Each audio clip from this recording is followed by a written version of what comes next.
Hello students, this is lecture number 2 of chapter our environment. और इस video में हम इस चैप्टर को पूरा कर लेंगे। तो लास्ट क्लास में हमने पढ़ा था इकोसिस्टम, बायोलॉजिकल मैग्निफिकेशन। आज हम पढ़ेंगे ecosystem, food chain, food web, ये हम पढ़ चुके हैं। ठीक है, अब हम कर रहे हैं biological magnification, page number 211, second para. Another interesting aspect of food chain is how unknowingly some harmful chemicals enter our bodies through the food chain. तो फूड चेन में क्या होता है, एक ऑर्गेनिज्म दूसरा ऑर्गेनिज्म को कंज्यूम करता है और ये प्रोसेस चलता रहता है। तो अलग अलग ट्रॉपिक लेवल्स पे क्या होता है, जैसे जैसे ट्रॉपिक लेवल्स बढ़ते जाएंगे हार्मफुल केमिकल्स का कंसंट्रेशन इंक्रीज होता जाता है। You have read in class 9 how water gets polluted. हमने पढ़ा था कि वाटर कैसे पॉल्यूट होता है या सॉइल कैसे पॉल्यूट होती है। तो क्या होता है, जैसे हमने क्रॉप प्लांट्स पे पेस्टिसाइड स्प्रे किए, फर्टिलाइजर स्प्रे किए, हार्मफुल केमिकल्स स्प्रे किए। क्यों हमने स्प्रे किए? पेस्टिसाइड क्यों स्प्रे करेंगे? ताकि पेस्ट को किल करें, जो कीड़े वीड़े लग जाते हैं उनको हम किल करने के लिए पेस्टिसाइड स्प्रे करते हैं। फंगीसाइड्स स्प्रे करते हैं, सुना होगा ना, फंगीसाइड्स, रोडेंटिसाइड्स, रोडेंट्स जो चूहे वगैरह होते हैं उनको किल करने के लिए रोडेंटिसाइड स्प्रे करते हैं। और फर्टिलाइजर स्प्रे करते हैं। फर्टिलाइजर्स ग्रोथ के लिए अच्छा होता है, प्लांट की ग्रोथ के लिए अच्छा होता है। तो लेकिन ये सब हमारे लिए हार्मफुल है। ठीक है, तो ये जो हार्मफुल केमिकल्स हैं, प्लांट्स को हम ये सब हार्मफुल केमिकल्स प्रोवाइड कर रहे हैं। Pesticides, insecticides, fungicides, rodenticide, fertilisers, ये सब। ठीक है, अब हमने प्लांट्स को ये दिए, स्प्रे किया, तो क्या होगा, कुछ ये सॉइल में चले जाएंगे। सोचो, कुछ सॉइल में चले जाएंगे, मिट्टी में चले जाएंगे। जब हमने स्प्रे किया तो कुछ केमिकल्स मिट्टी में चले गए। और अगर आसपास वाटर बॉडीज हैं और आपने इरिगेशन किया तो वो पानी, वो जो पेस्टिसाइड या फर्टिलाइजर या केमिकल वाला जो पानी है वो फ्लो होकर वाटर बॉडी में चला गया। ठीक है, तो सॉइल में ये सब आ गए और वाटर बॉडीज में भी आ गए। सॉइल में भी आ गए ये सब केमिकल्स और वाटर बॉडीज में भी आ गए। अब सॉइल से क्या होगा, सॉइल से जो रूट्स हैं, प्लांट की रूट्स, वो सॉइल से जब वाटर और मिनरल्स एब्जॉर्ब करेंगी तो साथ में हार्मफुल केमिकल्स भी चले जाएंगे उनकी बॉडी में, प्लांट की बॉडी में। समझ में, हार्मफुल केमिकल्स भी उनकी बॉडी में एंटर हो गए। ठीक है, अब उन प्लांट्स को, प्लांट प्रोडक्ट्स को हमने कंज्यूम किया तो क्या हुआ, हमारी बॉडी में वो आ गए। ठीक है, तो एक्यूमुलेट हो गए ये जो हार्मफुल केमिकल्स हैं, ये एक्यूमुलेट हो गए और ये नॉन बायोडिग्रेडेबल होते हैं, ये डिग्रेड नहीं हो सकते, तो ये एक्यूमुलेट होते जाएंगे। ठीक है, तो अगर आपने प्लांट कंज्यूम किया ह्यूमन ने, तो एक ही फूड चेन एक ट्रॉपिक लेवल से दूसरे ट्रॉपिक लेवल में खत्म हो गया और कंसंट्रेशन बहुत ज़्यादा नहीं रहेगा। इसलिए बोलते हैं वेजिटेरियन फूड चेन सबसे अच्छी होती है, क्योंकि यहाँ पर हार्मफुल केमिकल्स का कंसंट्रेशन सबसे कम होता है। जैसे आपने प्लांट प्रोडक्ट लिया कुछ ह्यूमन में, ये सबसे स्मॉलेस्ट फूड चेन है। ठीक है, तो यहाँ पर सिर्फ केमिकल्स जो का एक्यूमुलेशन सिर्फ एक लेवल से दूसरे ट्रॉपिक लेवल तक ही हो रहा है। अब अगर हम ये वाली फूड चेन ले लें तो क्या हो रहा है, यहाँ से ग्रास को डियर ने कंज्यूम किया, ये सब जो केमिकल्स है वो डियर की बॉडी में आ गए। डियर को लायन ने कंज्यूम किया तो सब केमिकल्स लायन की बॉडी में चले गए। ठीक है, अब डियर ने एक घास तो खाई नहीं होगी, अलग अलग वेराइटीज की। सोचो, अलग अलग, हमने वैसे सच बात तो यह है कि हम अगर जंगल में है तो वहाँ पे पेस्टिसाइड वगैरह नहीं है। हम क्या, ये कहाँ पे है, ये सब हम एग्रीकल्चरल फील्ड में करते हैं, एग्रीकल्चरल फील्ड में करते हैं। और उसको अगर गोट ने कंज्यूम किया या गोट ने कंज्यूम किया, मान लो, और आपने गोट कंज्यूम की, तो यहाँ पर 3 ट्रॉपिक लेवल होगा और यहाँ कंसंट्रेशन ज़्यादा हो जाएगा। ठीक है, तो प्लांट दूसरा हमने लिया फूड चेन, प्लांट, गोट और फिर ह्यूमन। तो किस में कंसंट्रेशन ज्यादा हुआ, हार्मफुल केमिकल्स का, जिसमें हाँ सबसे ज्यादा कंसंट्रेशन इसमें होगा और इसमें 3 ट्रॉपिक लेवल्स आ गए। तो अगर कंपेयर करेंगे इसको और इसको, तो इन दोनों में किस में ज्यादा कंसंट्रेशन है, नीचे वाली फूड चेन, क्योंकि ट्रॉपिक लेवल बढ़ गया। समझ में आया? तो बायोलॉजिकल मैग्निफिकेशन यही है, increase in concentration of harmful chemicals. तो देखते हैं definition, increase in the concentration of harmful substances like pesticides in the body of living organisms at each trophic level of food chain is known as biological magnification. इसको अब book से समझे हम। अच्छा, soil का मैंने बता दिया, सेम ऐसे ही वाटर बॉडीज का देखो। वाटर बॉडीज में जब ये हार्मफुल केमिकल्स वॉश आउट होके गए तो क्या होगा, वाटर बॉडीज में वहाँ पे भी एक्वेटिक ऑर्गेनिजम्स हैं, एक्वेटिक प्लांट्स हैं और एक्वेटिक एनिमल्स हैं, वो भी इनडायरेक्टली इसको कंज्यूम करेंगे। अब आपने सपोज फिश खाई, तो फिश में जो हार्मफुल केमिकल्स है वो आपकी बॉडी में आ गए। ठीक है, तो कंसंट्रेशन तो बढ़ता जा रहा है, हर लेवल पे कंसंट्रेशन बढ़ता जा रहा है। इसको अब देखते हैं, इनको साफ करने का क्या तरीका है। अगर प्लांट प्रोडक्ट्स हैं, मुझे फिश का तो नहीं पता, प्लांट प्रोडक्ट्स का पता है, अगर प्लांट प्रोडक्ट्स आप लेते हैं, जैसे फ्रूट्स और वेजिटेबल्स आप मार्केट से लाए, ठीक है, और उनमें हमें पता है कि स्प्रे किया हुआ है, पेस्टिसाइड्स वगैरह स्प्रे किए हुए हैं, अभी आम का सीजन चल रहा है, उसमें केमिकल्स होते हैं, एसिटाइलिन देखा होगा, पाउच, चीनी पाउच बोलते हैं, चीनी 2 रुपए का एक पाउच आता है, आम को पकाने के लिए यूज़ करते हैं, एसिटाइलिन गैस कुछ होती है, तो उसमें क्या होता है, वो हार्मफुल है, अब हम जब हम कंज्यूम कर रहे हैं तो वो हमारी बॉडी में जा रहा है, तो क्या हम उसको कैसे हम उसको हटाएं वहाँ से। तो एक तो नॉर्मल तरीका है कि वॉश करते हैं अच्छे से, लेकिन सिर्फ पानी से वॉश करने से अच्छे से वो नहीं निकलते हैं। प्रैक्टिकल बता रही हूँ, घर पे करना, बताना अपने पेरेंट्स को। तो क्या करें हम, या फिर हम उसको सोडा के पानी में डाल सकते हैं, जैसे हमने 1 लीटर पानी लिया और 1 स्पून सोडा डाल दिया उसमें, और उसमें ये चीज़ें डाल दी, जो भी फ्रूट्स आप मार्केट से लाए हो, अच्छा बड़ा कंटेनर में पानी भर के, ठीक है, और उसको रख दो 15-20 मिनट्स, हाफ एन आवर। उसके बाद फिर वापस से पानी से, अच्छे साफ पानी से 2-3-4 बार धो।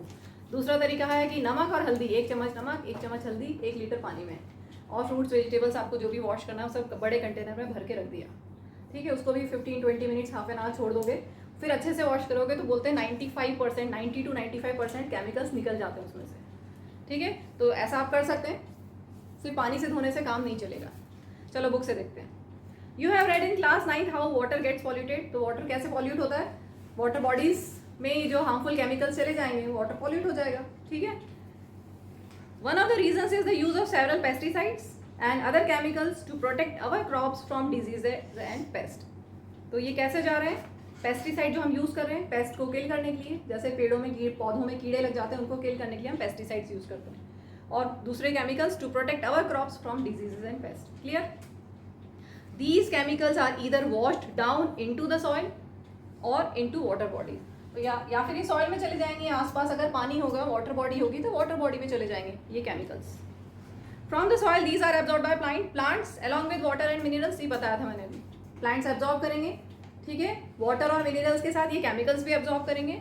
And from the water bodies these are taken up by aquatic plants and animals. Aquatic organisms पानी में जो है एक्वेटिक प्लांट्स और एनिमल्स, वो फिश जैसे, वो इनको यूज करेंगे, कंज्यूम करेंगे। This is one of the ways in which they enter the food chain. अभी फूड चेन में आ गए, प्लांट की बॉडी में आ गए, एक्वेटिक ऑर्गेनिजम्स की बॉडी में आ गए, इसका मतलब ये फूड चेन में आ चुके हैं, ठीक है। As these chemicals are not degradable, degrade नहीं होते, these chemicals are non biodegradable, मतलब ये डिकम्पोज नहीं होते easily. These get accumulated progressively at each tropic level। हर ट्रॉपिक लेवल पे ये accumulate होते रहेंगे। As human beings occupy the top level in any food chain, the maximum concentration of these chemicals get accumulated in our bodies। Clear है? Human beings सबसे top level पे होते हैं। कोई भी फूड चेन आप ले लो, रेयरली होगा कि हमें लायन ने खाया, हम जनरल बात कर रहे हैं, ठीक है। तो ह्यूमन सबसे टॉप पे है, तो सबसे ज़्यादा एक्यूमुलेशन केमिकल्स का हमारी बॉडी में हो रहा है। इसलिए सुना है ना आजकल कितनी तरह तरह की बीमारियां जल्दी हो जाती हैं, कम एज में भी हो रही हैं।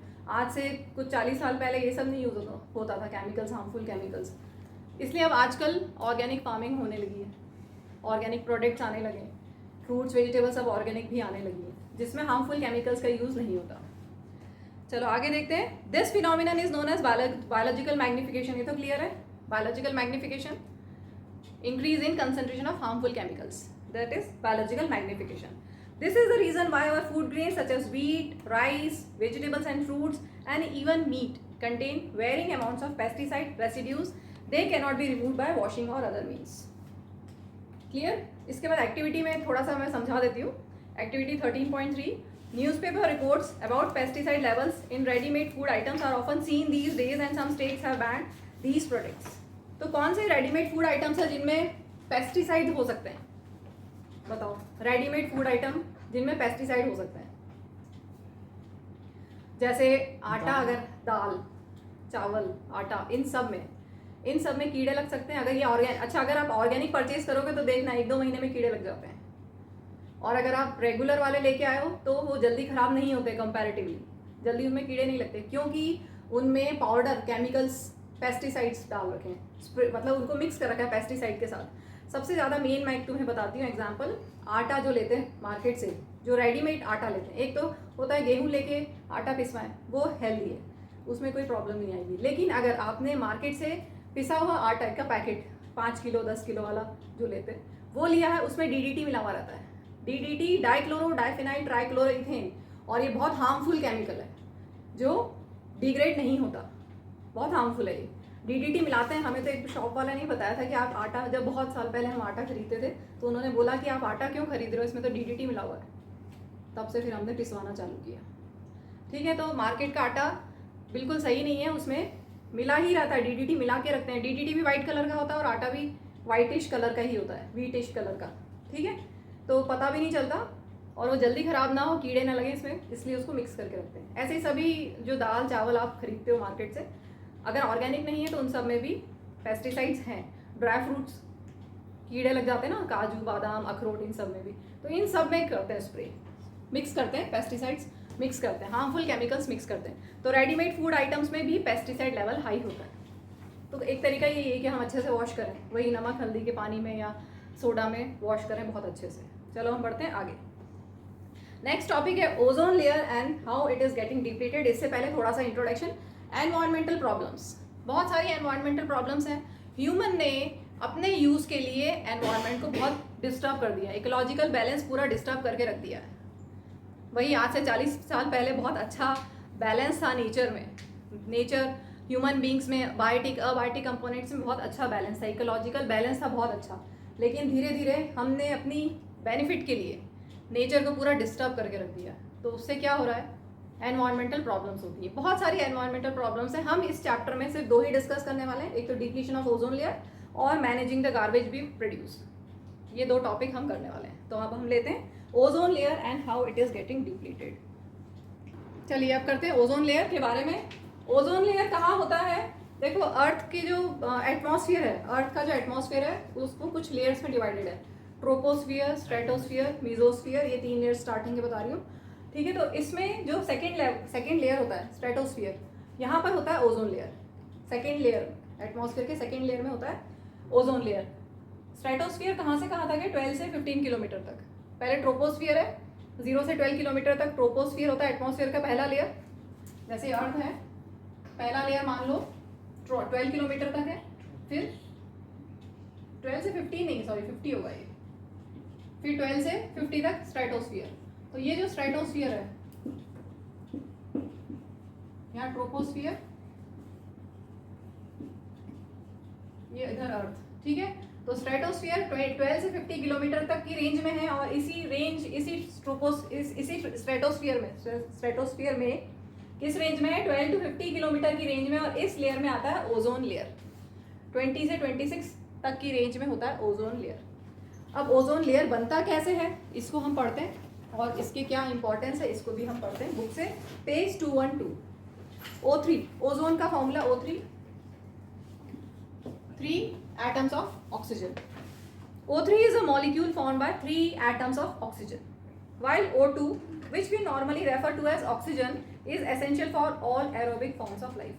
हम सब रेस्पिरेशन करते हैं, एरोबिक ऑर्गेनिजम्स रेस्पिरेशन करते हैं, ऑक्सीजन यूज करते हैं, तो ऑक्सीजन O2 वाली फॉर्म का हम यूज करते हैं। Ozone is a deadly poison. Ozone O3 deadly poison है और हम लकी हैं कि earth near the earth surface ये स्टेबल नहीं है, अनस्टेबल होता है नियर द अर्थ सरफेस। ठीक है, डेडली पॉइजन है ये, but we are lucky that it is unstable near the surface of earth. However, at higher levels of atmosphere, जहाँ हम बोल रहे हैं स्ट्रेटोस्फियर की बात कर रहे हैं वहाँ की, ozone performs an essential function. वहाँ पर ये स्टेबल रहता है, O3 स्टेबल होता है स्ट्रेटोस्फियर में। It shields the surface of earth from ultraviolet radiation from the sun. ठीक है, तो ये इंपॉर्टेंस है, it protects us from harmful radiations, harmful UV radiations. ठीक है, अगर UV रेडिएशंस आती तो हमें क्या क्या हार्म हो सकता है दिया हुआ है। This radiation is highly damaging to organism. For example, it is known to cause skin cancer in human beings. ठीक है, आपकी बुक में एक ही दिया हुआ है स्किन कैंसर। इसके अलावा ये आईज को डैमेज कर सकता है, कैटेरेक्ट हो सकता है, कैटेरेक्ट जिसमें ब्लर विजन हो जाता है, ब्लरी विजन हो जाता है, क्लाउडी अपीयरेंस हो जाती है। ठीक है, तो कैटेरेक्ट जिसको हिंदी में बोलते हैं मोतियाबिंद, सुना होगा, तो कैटेरेक्ट हो सकता है। या फिर ये हमारा इम्यून सिस्टम भी डैमेज कर सकता है, it can damage our immune system. इसके अलावा फोटोसिंथेसिस को भी कम कर सकता है। फोटोसिंथेसिस रेट जो होता है ना उसको 10 से 25% तक डिक्लाइन कर देता है फोटोसिंथेसिस प्रोसेस को। अगर फोटोसिंथेसिस प्रोसेस सोचो कम होने लगा तो क्या होगा?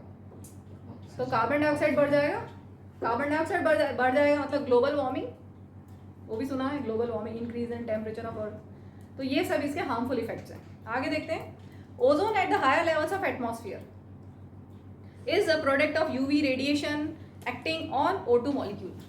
तो ऑक्सीजन मॉलिक्यूल पे अगर यूवी रेडिएशन आती है तो क्या होता है, ऑक्सीजन स्प्लिट हो जाता है फ्री एटम्स में, ऑक्सीजन स्प्लिट हो जाता है। यूवी रेडिएशन जब O2 पे पड़ती है स्ट्रेटोस्फीयर में तो ये स्प्लिट हो जाता है। The higher energy UV radiation split apart some molecular oxygen into free oxygen atoms. और ये जो फ्री ऑक्सीजन एटम है ये ऑक्सीजन से कंबाइन होके, ये O2 ऑक्सीजन गैस और ये फ्री एटम कंबाइन होके O3 फॉर्म करता है which is stable in stratosphere, that is unstable near the surface of earth. These atoms then combine with molecular oxygen. ये atoms, free atoms combine with molecular oxygen to form ozone. Clear? पहले O2 ultraviolet radiation से split होगा into free atoms और free atom फिर वापस molecular oxygen से combine होगा, O3 form होगा। ठीक है? The amount of ozone in the atmosphere began to drop sharply in 1980s. 1980s में देखा गया कि ओजोन लेयर वो बहुत धीरे धीरे डिप्लीट हो रहा है। This decrease has been linked to synthetic chemicals like chlorofluorocarbon, CFC। Chlorofluorocarbon को हम एज अ रेफ्रिजरेटर में एज अ कूलेंट यूज करते थे पहले, और AC में भी सुना होगा ना, कूलेंट यूज करते हैं रेफ्रिजरेटर और AC में, तो एज अ कूलेंट इसको यूज किया जाता था। अब आजकल उसकी जगह क्लोरोफ्लोरोकार्बन की जगह हम हाइड्रोफ्लोरोकार्बन और हाइड्रोक्लोरोफ्लोरोकार्बन यूज करने लगे हैं। ठीक है, कुछ तो रिप्लेस करना पड़ेगा। CFC क्लोरोफ्लोरोकार्बन की जगह अब हम क्या करते हैं यूज, हाइड्रोफ्लोरोकार्बन या हाइड्रोक्लोरोफ्लोरोकार्बन यूज करने लगे। इसको याद करने की जरूरत नहीं, सिर्फ CFC याद करना है कि CFC की वजह से डिप्लीशन होता है, ये तो ऐसे ही मैं बता रही हूँ। तो decrease has been linked to synthetic chemicals like chlorofluorocarbons which are used as refrigerants and in fire extinguishers. ठीक है, रेफ्रिजरेटर में एज अ कूलेंट या हम बोले एज रेफ्रिजरेंट इसको यूज करते थे, और फायर एक्सटिंग्विशर में भी इसका यूज था। In 1987 the UNEP United Nations Environment Programme succeeded in forging an agreement to freeze CFC production at 1986 levels. CFC production freeze कर दिया गया, बैन कर दिया गया। It is now mandatory for all the manufacturing companies to make CFC free refrigerators throughout the world. अब CFC free refrigerators बनाए जाते हैं, कूलेंट चेंज कर दिया हमने, CFC की जगह बाकी हम HFC या HCFC यूज करने लगे। ठीक है, बस हो गया, तो टॉपिक खत्म। कुछ पूछना है सर? देखो बुक से, managing the garbage we produce in our daily activities we generate a lot of waste material that are thrown away. What are some of these waste materials? What happens after we throw them away? तो activity में जो कुछ important चीज़ें दी वो मैं बता देती हूँ। इन्होंने बोला है कि घर का कुछ वेस्ट आप कलेक्ट करो, जैसे kitchen waste, vegetable peels, used tea leaves, milk packets, ये ऐसी चीज़ें जो रोज़ घर में निकलती हैं। Empty cartons, waste paper, empty medicine bottles रोज़ नहीं निकलेंगी, कभी कभी निकलेंगी। Strips, bubble packs, old and torn clothes, broken footwear, ये लास्ट की चीज़ें कभी कभी। जो किचन वेस्ट में वेजिटेबल पील्स और यूज टी लीव्स ये रेगुलर है, बाकी सब कभी कभी। ठीक है, तो इन सब में अगर आप डिवाइड करो, देखो कि कौन से डिकम्पोज हो सकते हैं, कौन से नहीं हो सकते हैं। कौन कौन से डिकम्पोज हो सकते हैं? किचन वेस्ट डिकम्पोज हो सकता है, किचन वेस्ट में जो फ्रूट और वेजिटेबल पील्स है वो डिकम्पोज हो सकती है। फिर है यूज्ड टी लीव्स, ये भी डिकम्पोज हो सकती हैं। आप चाहें तो अपने गमले में, घर में जो गमले लगा रखे हैं उनमें आप यूज टी लीव्स को अच्छे से वॉश करके उसको रोज डालते रहें, आपका नेचुरली मिट्टी में डालते रहेंगे, मैन्योर तैयार हो जाएगा। डाल सकते हैं धो के, नहीं तो चींटी आएंगी क्योंकि शक्कर रहती है ना चाय में। और क्या है, मिल्क पैकेट्स डिग्रेड नहीं होंगे, प्लास्टिक के हैं। एम्प्टी कार्टन्स डिग्रेड हो जाएंगे, कार्डबोर्ड के हैं। ठीक है, फिर वेस्ट पेपर डिग्रेड हो जाएगा, एम्प्टी मेडिसिन बॉटल नहीं होंगी, स्ट्रिप्स बबल पैक्स नहीं होंगी, सब प्लास्टिक वगैरह है। ओल्ड टॉर्न क्लोथ्स हो जाएंगे। और ब्रोकन फुटवेयर डिकम्पोज हो पाएगी या नहीं? अगर रबर की है तो नहीं, लेदर की है तो थोड़ी बहुत, लेकिन टाइम ज़्यादा लगेगा क्योंकि प्योर लेदर में भी प्रोसेसिंग के टाइम वो इस फॉर्म में आ जाता है कि जल्दी डिकम्पोज नहीं हो सकता। ठीक है, तो जो चीज़ जल्दी डिकम्पोज हो जाती है over a limited period of time वो होते हैं बायोडिग्रेडेबल। ठीक है, तो बायोडिग्रेडेबल सब्सटेंसेस, बायोडिग्रेडेबल वेस्ट क्या है? Material that can be broken down to non poisonous substances by the action of microorganisms over a limited period of time. कम समय में 15-20 दिन, 1 महीने में जो डिकम्पोज हो जाए वो बायोडिग्रेडेबल। जैसे आपकी टेक्स्ट बुक में ये जो वेस्ट अभी हमने बोला, डिस्कस किया, इन वेस्ट को हम एक पिट बना के अपने स्कूल में किसी स्कूल पार्क में, स्कूल गार्डन में होगा ना, स्कूल में ग्राउंड, वहाँ पे एक पिट बना के, गड्ढा बना के ये सब डाल सकते हैं। ये सब जो अभी मैंने बोले बुक में जो दिए हुए हैं, ठीक है।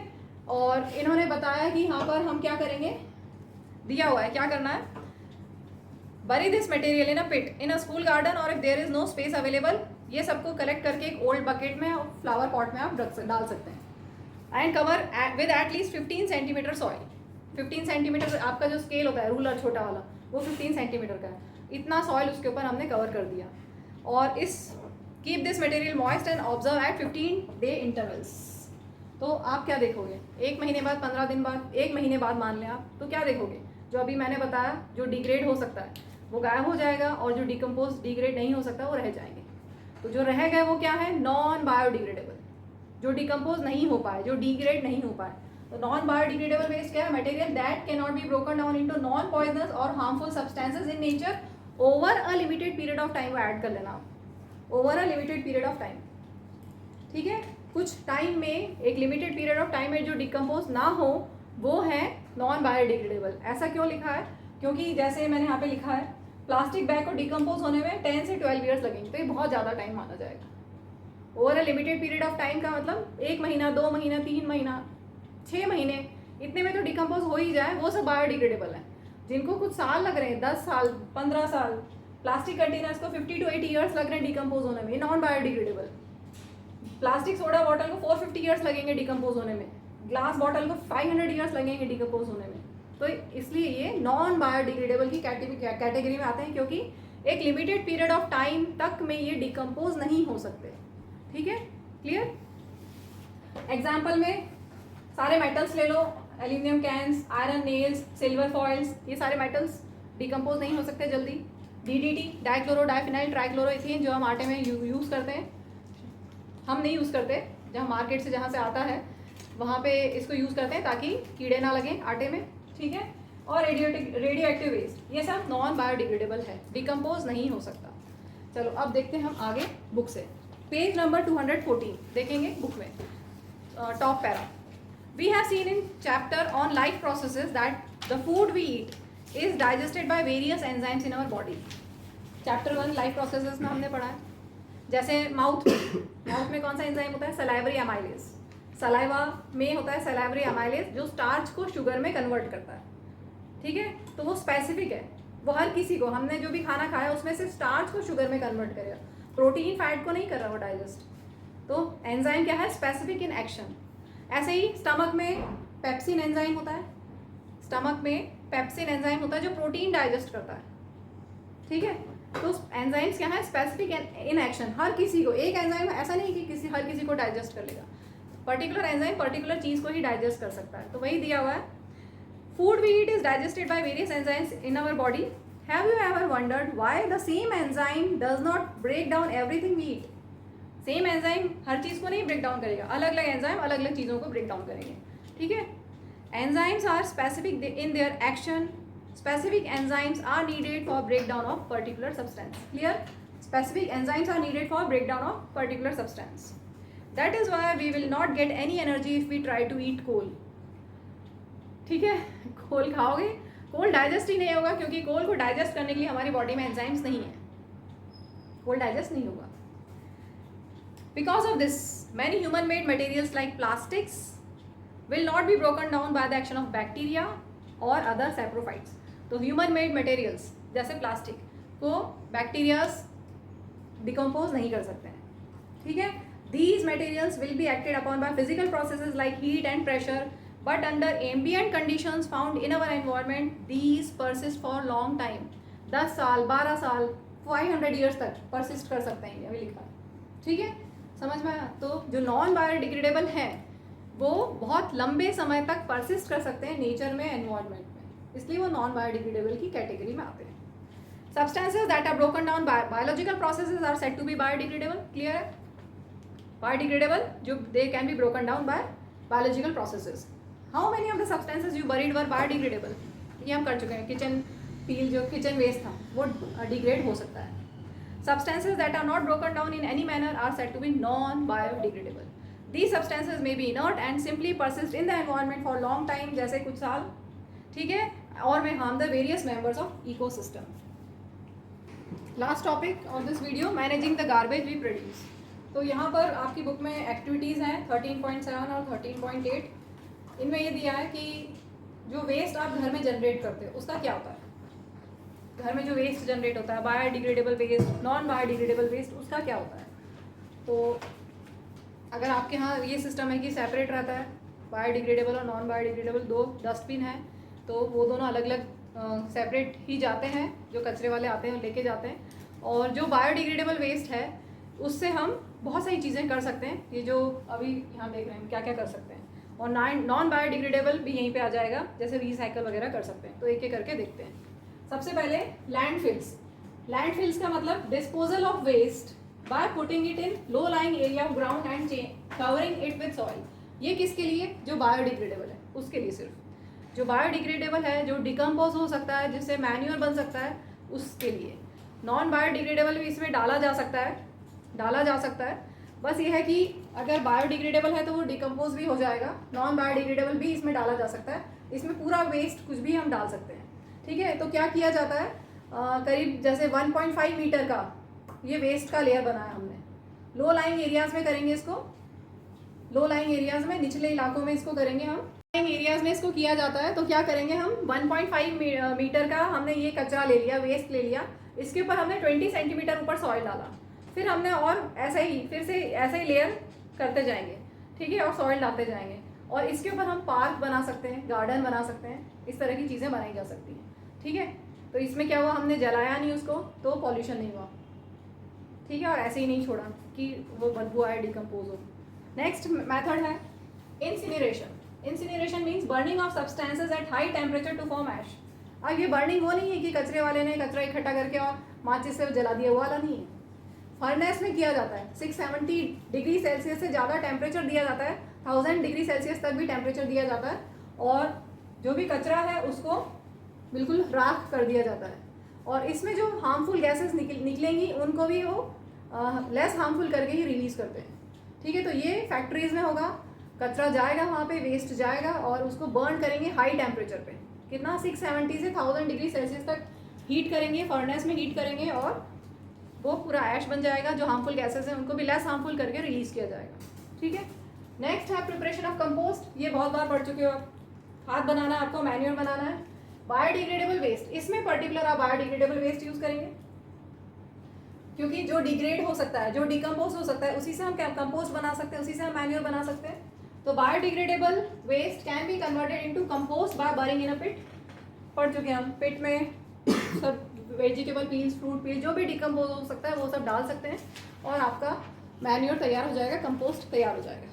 कंपोस्ट में अगर आप अर्थवॉर्म डाल देंगे, सुना है ना अर्थवॉर्म, फार्मर्स फ्रेंड, तो वर्मी कंपोस्ट बोला जाता है. उससे जो बनेगा वो इंक्रीज़ करता है, जो प्रोसेस है उसको भी इंक्रीज़ कर देता है, फास्ट कर देता है. कंपोस्ट बनने के प्रोसेस को फास्ट कर देता है और अच्छा मैन्योर बनता है. क्योंकि जो अर्थवॉर्म है, फार्मर्स फ्रेंड क्यों बोले जाते हैं, क्योंकि वो मिट्टी खाते हैं, और जो रिलीज़ करते हैं वो सॉइल के लिए न्यूट्रिएंट होता है, ठीक है. तो अर्थवॉर्म डालने से वर्मी कंपोस्ट बोल देंगे हम. इसके बाद है रिसाइकलिंग. रिसाइकलिंग क्या क्या हो सकता है. जो भी आप कबाड़ी वाले को देते हैं, सोचो आप कबाड़ी वाले को क्या क्या देते हो. पेपर्स, रद्दी इकट्ठी करके, न्यूज़पेपर्स पढ़ के, हाँ, बुक्स देते हो, पेपर्स देते हो, मेटल्स भी देते हैं, या टूटी हुई प्लास्टिक की चेयर्स भी देते हैं. तो जो भी चीज़ें रिसाइकल हो सकती है वो हम दे देते हैं. हम तो इसलिए देते हैं कि हमें उससे पैसे मिलेंगे, हाँ. तो रिसाइकलिंग भी एक मेथड है जो हम गार्बेज प्रोड्यूस करते हैं, वो रिसाइकल के लिए हम दे सकते हैं कबाड़ी वाले को. नेक्स्ट है सीवेज ट्रीटमेंट. जो भी घर में जो सीवेज निकलता है उसको, वो अगर डायरेक्टली डिस्पोज होगा वाटर बॉडी में तो क्या होगा, एक्वेटिक ऑर्गेनिजम्स को हार्म करेगा, ठीक है. प्लस वहाँ बदबू भी आएगी. तो क्या करता है, सीवेज ट्रीटमेंट प्लांट में पहले सेंड किया जाता है सीवेज को. सीवेज ट्रीटमेंट प्लांट आपने पढ़ा है, 8th क्लास में पढ़ा है. Primary treatment, secondary treatment, tertiary treatment. ये वैसे ही हो गया जैसे प्राइमरी कंज्यूमर, सेकेंडरी कंज्यूमर और टर्शरी कंज्यूमर. वैसे ही इसमें भी ट्रीटमेंट अलग अलग तरह के होते हैं. तो पहले सॉलिड को अलग किया जाता है, प्लास्टिक्स को अलग किया जाता है, धीरे धीरे ऐसे एक पूरा प्रोसेस है इसका. तो सीवेज ट्रीटमेंट में हम क्या करते हैं, जो सीवेज का पानी, जो आपके टॉयलेट्स का जो पानी है, उसको क्लीन वाटर में कन्वर्ट करके और उसको फिर डिस्पोज ऑफ किया जाता है वाटर बॉडीज में. ठीक है, तो पॉइंट क्या है, when sewage water is treated it becomes clean water that can be discharged in river. ठीक है, और इसमें जो सॉलिड वेस्ट निकलेगा सीवेज ट्रीटमेंट प्लांट से, जब आपको जो आप जब सेपरेट करोगे वेस्ट को, तो जो सॉलिड वेस्ट निकलेगा उससे हम क्या कर सकते हैं, मैन्यूर बना सकते हैं और सीवेज गैस बायोगैस भी बनाई जा सकती है. क्लियर.